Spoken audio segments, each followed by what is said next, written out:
Assalamualaikum warahmatullahi wabarakatuh. Perkenalkan, nama saya Alta Aplaini Hasna, NPM terakhir 97 dari kelas A Peternakan 2020. Baiklah, saya di sini akan mempresentasikan tentang resume jurnal penelitian ilmu pasca panen peternakan. Informasi jurnal: yang pertama, nama jurnal; kedua, tahun terbit; ketiga, Sinta Jurnal. Judul jurnal yaitu pengaruh penggunaan onggok dan ampas tahu terfermentasi milk kultur Aspergillus niger dan Rhizopus oligosporus sebagai pengganti jagung dalam pakan terhadap kualitas fisik daging ayam pedaging. Kemudian jurnal ilmu dan teknologi hasil ternak volume 10 nomor 1 2015. Kemudian ada Sintanya dari Sinta 2. Latar belakang: daging yang dimanfaatkan oleh masyarakat karena daging mempunyai rasa yang enak dan kandungan zat gizi yang tinggi. Salah satu sumber daging yang paling banyak dimanfaatkan oleh masyarakat Indonesia adalah ayam. Nah, dari jenis ayam yang dagingnya banyak dikonsumsi oleh masyarakat Indonesia yaitu adalah ayam kampung atau buras, ayam ras pedaging itu broiler, dan ayam ras petelur itu layer. Nah, kemudian kualitas daging selain berdasarkan komposisi kimia, daging juga ada yaitu kadar air, protein, lemak, dan mineral.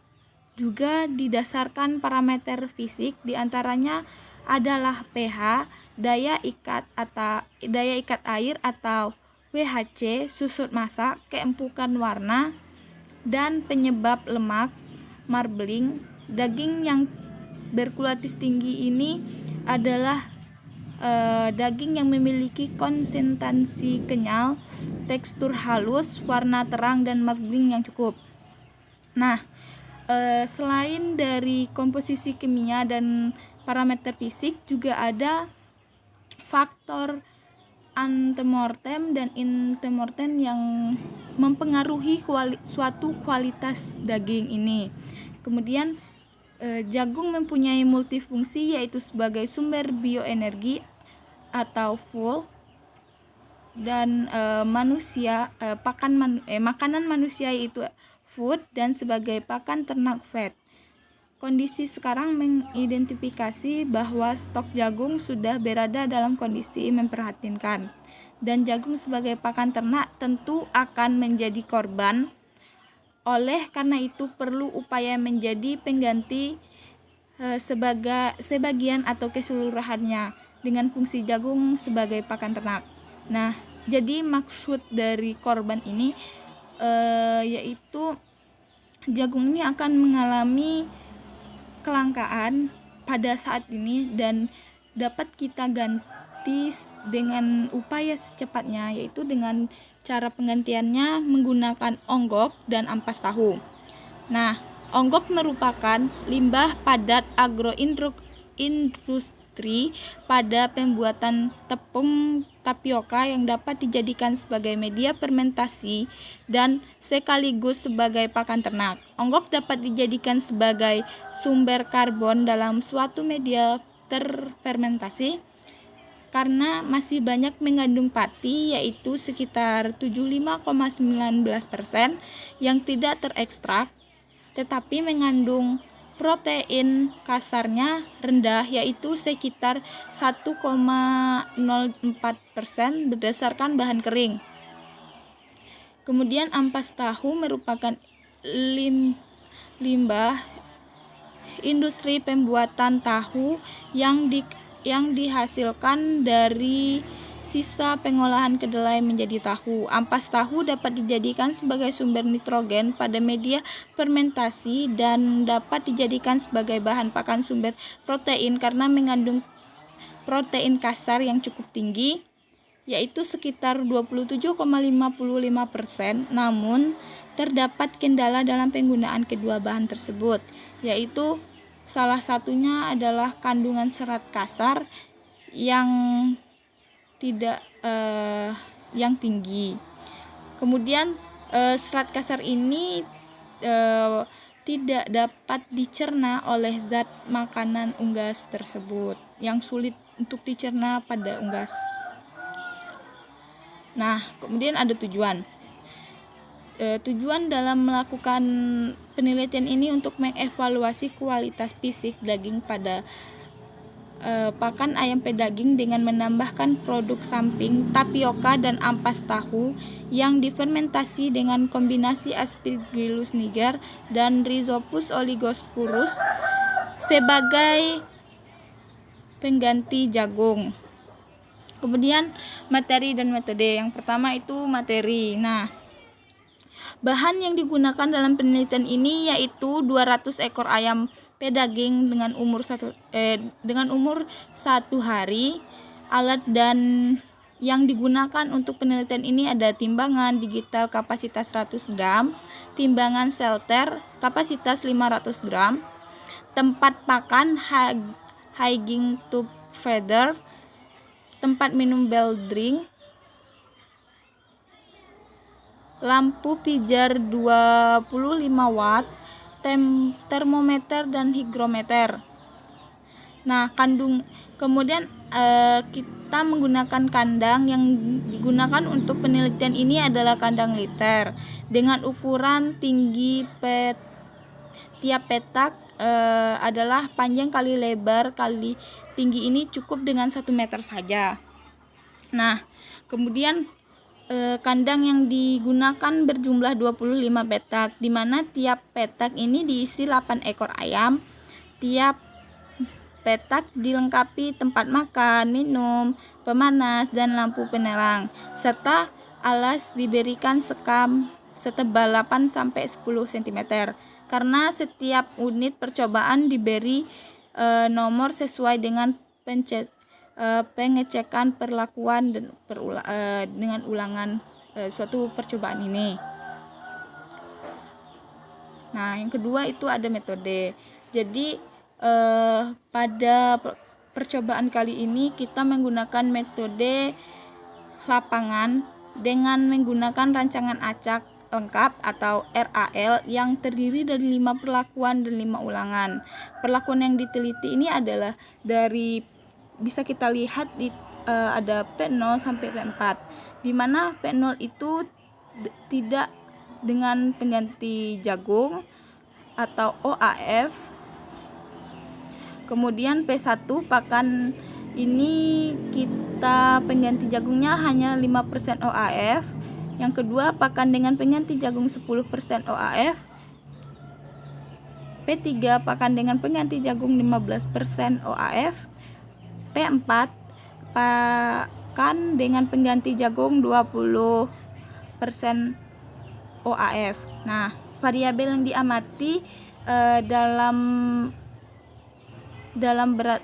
berat jantung, hati, jigar, lutfa, dan indeks produksi, dan bobot hati gram per 100 gramnya.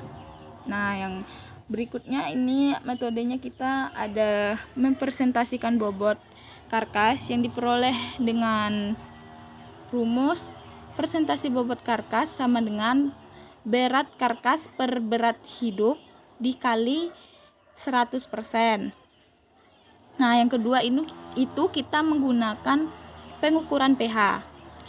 Penggunaan pH ini dapat kita ukur dengan cara metode Ackermann dengan cara sebelum melakukan pengukuran pH melakukan dikalibrasi dengan larutan Luffer pH 4 dan 7. Demikian pula elektroda dibilas dengan Aquades dan dikeringkan sampai daging bagian dada ditimbang sebagai seberat 5 gram dan dicampur dengan 25 mili Aquades, kemudian dihaluskan. Nah, setelah itu elektroda dicelupkan ke dalam sampel dan nilai pH dapat dibaca pada skala yang ditunjukkan oleh angka petunjuk. Yang ketiga, metodenya itu daya ikat air atau water holding capacity. Nah, daya ikat air itu daya ikat air oleh protein daging dapat ditentukan dengan berbagai cara, antara lain dengan metode HAM, yaitu pertama, sampel sebanyak 0,3 gram diletakkan di atas kertas saring Whatman 42 dan kemudian diletakkan di antara dua pelat kaca yang diberi beban 35 kg selama 5 menit. Nah, kemudian sampel yang telah menjadi pipih dan basah yang di sekeliling kertas saring ditandai atau digambar pada kertas grafik dengan bantuan alat shading ini. Nah, terus kemudian pengukuran area basah menggunakan kertas milimeter blok dan kandungan air bebas dihitung menggunakan rumus MgH2O sama dengan area basah dibagi per 0,0948 dikurang 8,0. Kemudian untuk daya ikat air ini kita menentukan kadar airnya dengan cara cawan personil dikeringkan dengan oven selama 30 menit, kemudian didinginkan dalam desikator dan ditimbang. Daging ayam ditimbang sebanyak 5 gram lalu dimasukkan ke dalam cawan dan ditimbang.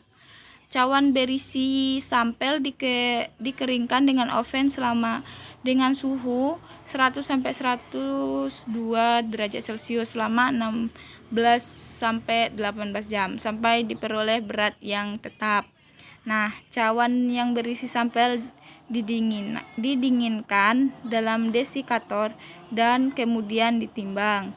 Nah, dengan begitu kadar air dihitung menggunakan rumus, yaitu kadar air persen B per B, yaitu sama dengan W3 dibagi W1 dikali 100%. Nah, keterangannya bisa kita lihat di sini. Dan kemudian pengukuran daya ikat air menggunakan rumus sebagai berikut.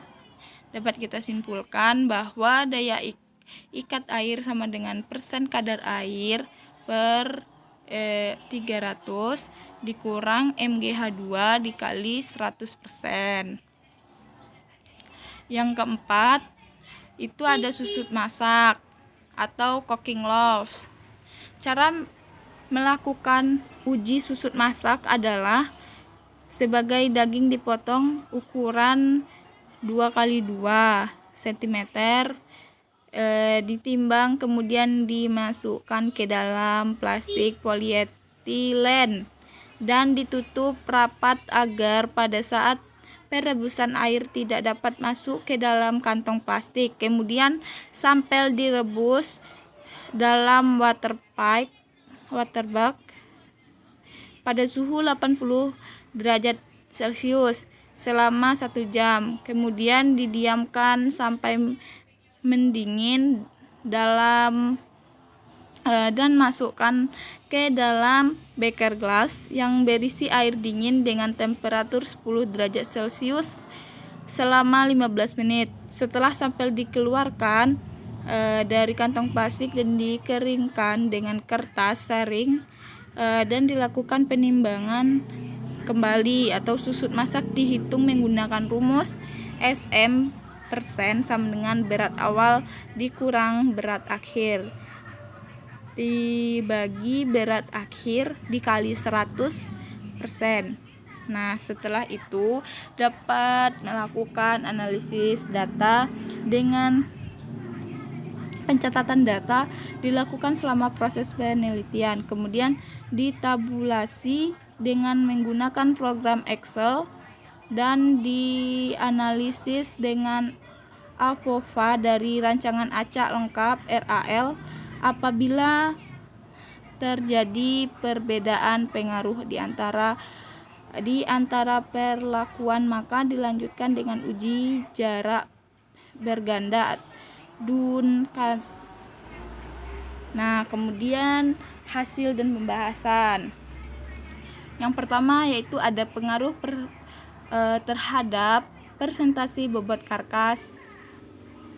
Nah, presentasi bobot karkas biasanya meningkatkan seiring dengan meningkat bobot hidup, tetapi presentasi bagian nol karkas seperti darah dan organ vital menurun. Produksi karkas berhubungan erat dengan bobot badan dan beberapa karkas ayam pedaging cukup perbedaan ini disebabkan oleh ukuran tubuh, tingkat penggemukan dan tingkat perdagingan yang melekat pada dada.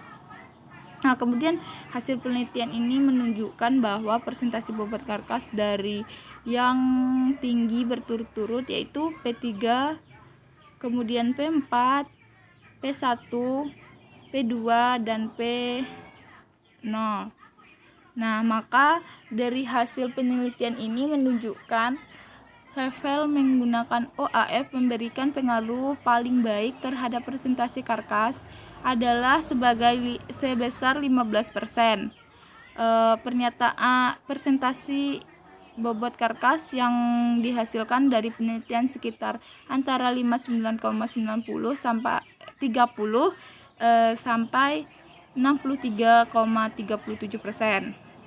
Nah, jadi dari hasil analisis statik menunjukkan bahwa pengaruh OAF dalam berbagai level memberikan pengaruh yang tidak berbeda nyata, yaitu P besar 0,05 terhadap presentasi bobot karkas pada ayam pedaging.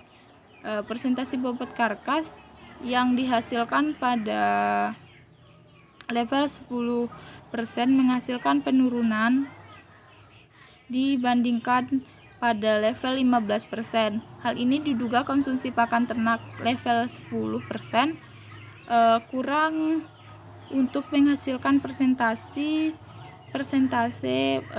karkas yang sama dengan level 15%. Hasil tidak memberikan perbedaan yang nyata atau P besar 0,05 terhadap derajat keasaman pH.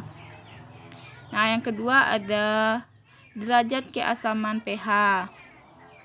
Derajat keasaman atau pH ini daging tidak dapat diukur segera setelah pemotongan atau biasanya dalam waktu 45 menit kemudian baru bisa kita melakukan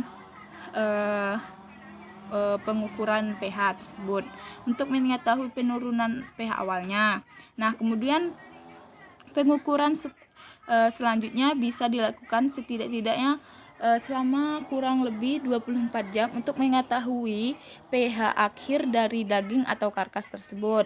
Nah, kemudian pengukuran pH yang dihasilkan pada penelitian ini tidak mempengaruhi oleh perbedaan pakan perlakuan yang diberikan tersebut. Kemudian ada faktor utama yang mempengaruhi derajat keasaman, yaitu faktor sebelum dan sesudah pemotongan. Dari hasil penelitian menunjukkan bahwa nilai pH dari yang tertinggi berturut-turut yaitu P1, P2, P3, P4, dan P0. Hasil analisis ragam menunjukkan penggunaan onggok dan ampas tahu terfermentasi sebagai pengganti jagung tidak mempengaruhi pH daging. Hasil tidak memberikan perbedaan yang nyata, itu P besar 0,05 terhadap derajat keasaman pH. Yang ketiga yaitu ada daya ikat air atau WHC. Nah, daya ikat air daging sangat dipengaruhi oleh pH. Semakin tinggi pH, akhir semakin tinggi daya mengikat air atau nilai MgHO-nya itu rendah. Nah, tingkat penurunan pH postmortem berpengaruh terhadap daya pengikat air. Nah, di situ ada menurut pendapat Suparno 2005. Nah, penambahan daya ikat air menurun dari pH tinggi sekitar 7 sampai 10 sampai pada pH titik isoletik protein daging antara 5,0 sampai 5,1. Nah, pada pH isolatik ini protein daging tidak memuat dan solubilitasnya minimal. Nilai WHC atau water holding capacity ini cenderung menurun. Ini bisa menyebabkan karena jumlah nutrisi yang tersedia berbeda di antara pakan. Peningkatan atau penurunan konsumsi pakan berhubungan dengan kualitas pakan yang tersedia. Nah, selanjutnya dapat mempengaruhi karakteristik atau kapasitas daging. Dari hasil penelitian menunjukkan bahwa bobot hati dari yang tertinggi berturut-turut yaitu P4, P2, P3, P0, dan P1. Nah, jadi pengaruh penggunaan onggok ampas tahu fermentasi atau OAF ini sebagai pengganti jagung dalam pakan terhadap daya ikat air dapat diketahui melalui analisis statik. Nah, analisis statiknya ini menunjukkan perbedaan pengaruh yang tidak nyata atau P besar 0,05 terhadap daya ikat air. Kemudian yang keempat ada susut masak atau cooking loss. Nah, jadi susut masak dipengaruhi oleh nilai pH, panjang sarkomer serabut otot, panjang potongan serabut otot, status kontraksi, myofibril, ukuran dan berat sampel. Penanganan melintang daging, pemanasan bangsa terkait lemak daging, umur dan konsumsi energi dalam pakan. Susut masak perkiraannya antara 1,5 sampai 54,5%. Nah, hasil penelitian menunjukkan bahwa cooking loss dari yang tertinggi berturut-turut itu yaitu P3, P4, P1, P2, P0 dan P2. Nah, dari hasil analisis statik menunjukkan perbedaan pengaruh yang tidak nyata P besar 0,05 terhadap susut masak. Nah, jadi dari penjelasan tersebut dapat kita simpulkan. Berdasarkan hasil penelitian ini, maka dapat disimpulkan bahwa pakan tidak meningkat nilai presentasi bobot karkas, derajat karkas atau pH, daya ikat air atau WHC, dan susut masak cooking loss pada daging ayam pedaging. Dalam pakan pada level 15% ini atau P3 menghasilkan kualitas karkas yang baik daripada dari level 10 dan level 5. Kemudian kualitas daging juga dipengaruhi oleh beberapa faktor, diantaranya itu antemortem dan postmortem pemotongan.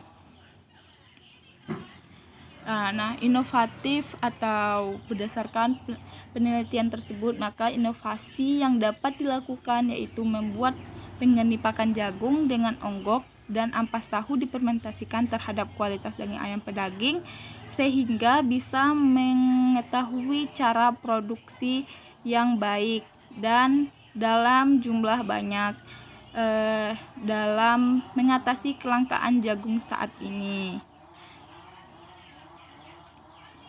Mungkin cukup sekian presentasi yang dapat saya sampaikan. Lebih dan kurang saya mohon maaf. Wabillahi taufiq wal hidayah. Wassalamualaikum warahmatullahi wabarakatuh.